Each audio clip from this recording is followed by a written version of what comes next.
Ilimikhet na isul suline. Salamat sa napakagandang introduction, madam. Madam Pamangkin. Ang maganda, ang mga sinabi ng mga naunang sa atin. Wala kang masasabi. Pero meron lang akong pinipit sa inyo, mga graduates, na bahagi ng aming karanasan, aming sakripisyo, alam na kung bakit natupag ang ating pangarap. Alam niyo ba na noong panahon namin, walang tricycle, walang gadgets. Yung kalsada na yan, motor pa yan, hindi pa sinintado. Naglalakad kami ng ilang kilometro, mga 6 kilometers. Yung pangwila, mga sa umaga, mga sa hapon, mga magkalapatid. So gano'n ang mga sakripisyo na ginawa namin, bumahaman, umulan, dahil sa gustong umangat sa buhay. Sige pa rin ang pasok. Hindi kami natatakot sa baha, hindi kami natatakot sa ulan. Kahit na ang pagod, ang hirap ng buhay, nagsumikap at nag-aral pa rin kami. Ganun ang buhay namin kami ang pumapasok dito sa Karamay Lugajas, Gramis ko. So, graduates, hindi naman kayo. Very good. So, ating umpisahan, ating maikli. Maikli lang ito para hindi kayo mapagod na nakaupo, okay? Magandang hapon po sa ating mahal at masipag na tulong bayan, Mr. Alan Valenzuela, kahit na wala sa dito. Ating sarili natin, municipal Sangguniang members, Jordan Dulorin. Lapakan natin. Ayan. Isang mainit at puso-pusong pagbati rin sa ating basic-basic ng punong barangay, Madam Carol Razo. At saka mga karangalan na barangay Kagawad at mga opisyal na tunay na haligi ng tapat na servisyo para sa ating komunidad. Espesyal na pasalamat sa ating Ever Supportive Kagawad for Education, Honorable Bulosro. Magandang hapon po. Magandang hapon po. Magandang hapon din sa ating Inspiring School Education Superintendent, Madam Fatima Bualo.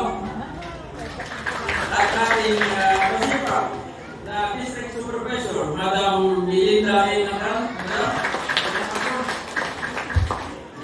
Our great gratitude to our dynamic principal, Sir Arnel Valenzuela. At sa ating Master Teacher 2, Madam Espanyol. At sa ating masisipag at mga talinong mga guro ng Lugajas Elementary School.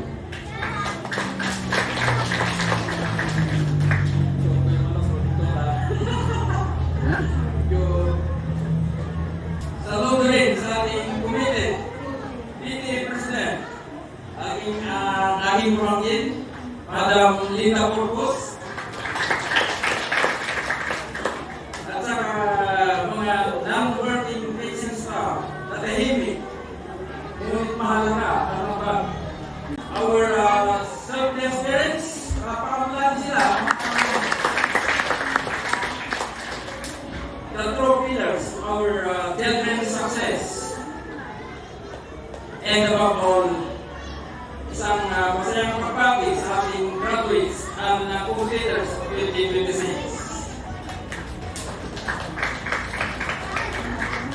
They are the living proof of perseverance, dedication, and hope. Congratulations. At siyempre, hindi ko makakalimutan ang ating katuwang sa buhay, si Irang. Thank you for being my endless inspiration. Friends, ladies and gentlemen, good afternoon. Thank you very much for this privilege. I'm humbled and excited to be your guest speaker today. Graduates, alam ka ninyo na ang karakteristika education is not just about receiving diplomas. Ito ay isang selebrasyon ng inyong pagsusumikap, pagpupunyagi, at sa lahat ng maliliit na tagumpay na nagdala sa inyo dito ngayon. Bawat isa sa inyo have demonstrated that with determination, discipline, and the unwavering support of your families and teachers, you can reach your dreams. Ang tagumpay na ito ay patunay na nagsama ang sipag, tiyaga at pagmamahal, walang imposible. To the parents, this achievement is also yours. Your sacrifices, encouragement, and love have brought these children to this moment. Ang bawat puyat, bawat dasal, at bawat gabay ninyo ay naging pundasyon ng tagumpay na ito. To our dear teachers, you have planted seeds of knowledge and character that will continue to grow in the years ahead. Your patience, your guidance, and dedication are truly priceless. Tulmagdas Elementary School has provided you with the basics like reading, writing, understanding numbers, learning values, building friends, and embracing technology as a tool for learning and growth. Ngunit, higit pa sa akademya na tutunan ninyo rito ang tunay na halaga ng katatagan. Ang kakayanang bumangon sa bawat pagkakamali, magpatuloy sa kabila ng hirap, at manatiling magtiwala sa sariling kakayanan. Tandaan ninyo, hindi kayo nagtatagumpay ng mag-isa. Ang bawat guro, kaklase, at pamilya ay bahagi ng inyong kwento. Kaya sa pagharap ninyo sa bukas, dalhin ninyo ang kanilang tiwala bilang gabay sa inyong tagumpay. Sa mabilis na pagpuspong ng teknolohiya, higit na magiging mahalaga ang latong haligi ng tagumpay. Ang leadership, competence, at character. Ang tunay na leader ay hindi lamang bihasa sa paggamit ng mga bagong kasangkapan, kundi marunong din bumabay at magbigay inspirasyon. Ang pamumuno ay hindi kapangyarihan, kundi responsibilidad na magbigay ng lakas, hindi lamang nabuutos, kundi naglilingkod. Hindi lamang nagtatagumpay, kundi nagbubukas ng landas para sa iba. Ang competence ay nasusukat sa kakayang tumanggap ng kaalaman at gamitin ang teknolohiya upang umunlad. Higit pa rito, ang competence ay hindi lamang kaalaman, kundi ang disiplina na isagawa ito ng mahusay araw-araw.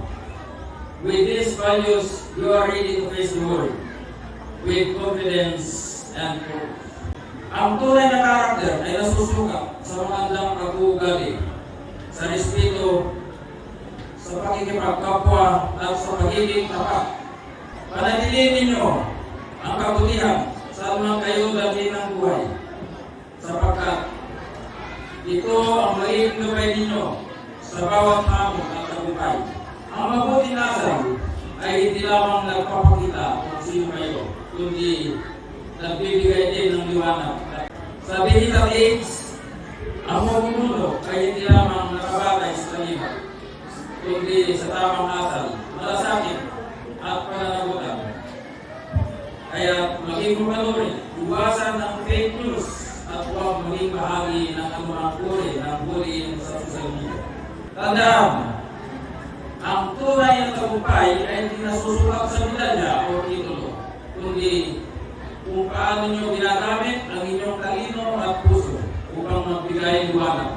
Carry review the lessons that you have learned here in Tulmagdas Elementary School, not only in your mind, but also in your heart. Bago ko ipagpatuloy, gusto kong nasasalamatan ng mga guro na nakahalukay sa aking pangalan para maging guest speaker nyo ngayon. Kaya salamat po mga teachers. binigyan niyo ako ng pagkakataon ulit para ulit balikan at sariwain ang aming elementary alma mater. Isa akong alumnos ng Lumatyas Elementary School. Naranasan ko ang takot, nag-ibig pa kayo? May nakuha sa inyo, hindi nyo kasi pa kaya. Naranasan ko ang takot sa unang araw ng pasukan. Nahihiyang magtaas ng kamay pag may oral exhibition. At pinakabahan kapag may pin ng guro. Kaya na, pinakabahan talaga ako. Pero siyempre, may excited din. Excited ako kapag recess, kaya ko kaya. Yan ang favorite subjects ko doon. Ngunit sa mga takot at kabatayon ay naging bahagi ng aking paglalakbay. Ako'y anak ng kahirapan, ngunit hindi ako pinigilan ng kakulangan. Sa bawat pagkakamali, ako'y muling bumangon. Sa bawat pagsubok, ako'y hindi sumuko. Hindi ko hinayaang maging hadlang ang kakulangan ng salapi sa aking pagkalok ng pangarap. Sa halip, ginamit ko ang determinasyon, pagpupunyagi at positibong pananaw bilang sandata upang magtagumpay. Ako'y nagsikap, nag-aral ng buong puso at naging mabuting mamamayan. At ngayon, ako'y patunay na ang pangarap, gaano mang kataas, ay abot kamay kung ito'y pinaghihirapan. Ako'y naririto bilang buhay na patunay na walang imposible sa taong may pananalig at tiyaga. Sinuporta ko ang aking pag-aaral sa college. Yung 4 years course, kinuha ko ng 6 years course. Kasi pag nagtatrabaho ka, hindi ka makapag-full load sa college. Para ko alam na 10 units sa semester, 30 units, 15 units, pag medyo maluwag-luwag yung bus mo at pinagbibigyan ka ng oras. Tapos nagsasabar ako, 6 units lang. Kung minsan, kahit 3 units, sinukuha ko na. Para makabawas lang ng units. Kaya yung 4 years, sinukuha ko ng 6 years. So okay lang, makapagpapos naman, di ba? Ito, graduates.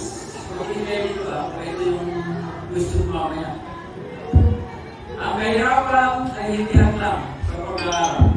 Okay? Ang kahirapan ay hindi lang sa pag-aaral. The world ahead is full of challenges. Many obstacles will arise as you walk the path of education. Ngunit kung kayo matakot, instead, gawin ninyong inspirasyon ang bawat pagsubok. Dahil sa likod ng mga ito ay nakatago ang daan patungo sa inyong magandang pagpasa. Malawak ang mundo, kaya huwag kayong kabahan. Dito, unlimited ang pagkatapos ng inyong mga hanap ng inyong mga pangarap. Believe in your power to make a difference. Kahit nung pangarap ninyo, kung gusto nyo maging guro, kahit nung magaling, maging doktor, engineer, business person, public servant. Tandaan ninyo, nagsisimula ang lahat sa paniniwala sa sarili. Libre ang mangarap, ngunit ang lahat, kailangan may aksyon upang mag-up ng inyong mangarap. Magsimula kayo sa pagiging mabuting estudyante dahil dito ninyo hubugin ang inyong kaalaman. Maging mabuting kaibigan dahil sa pagkakwa ninyo, matutunan ang tunay na malasakit. At higit sa lahat, maging mabuting mamamayan dahil kayo ang pag-asa ng Pilipinas. Graduates and completers, sorry, hindi ko mamamagin yung completers ha. Pero, kayo ang kanal ng Barangay Lumatyas at ang ating bayan ng Burgos. Sa inyong graduation ngayong araw, tandaan ninyo, hindi lamang ito pagkatapos sa elementarya at saka kindergarten. Kundi, simula ang inyong paglipat tungo sa kinabukasan na kayo mismo ang uhubog at lilikap. Para magtagumpay kayo sa buhay, piliin ninyo. Piliin kayo graduates. Piliin ninyo ang mga kaibigan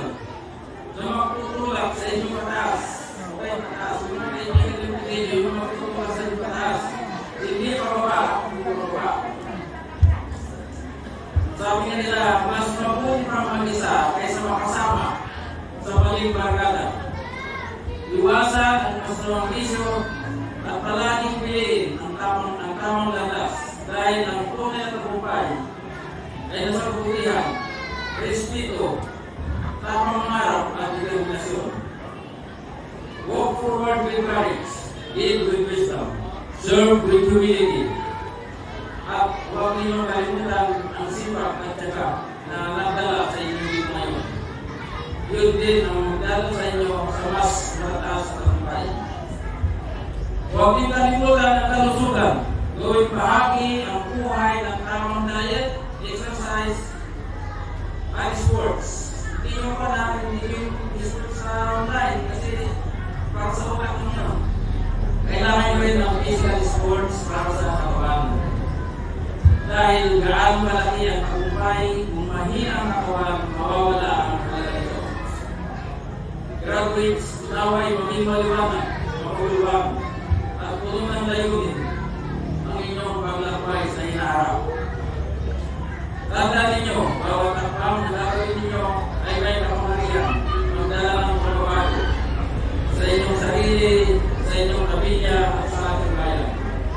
Mabuhay kayo, mabuhay ang Pilipinas, good luck, and God bless. Salamat, Aloha po.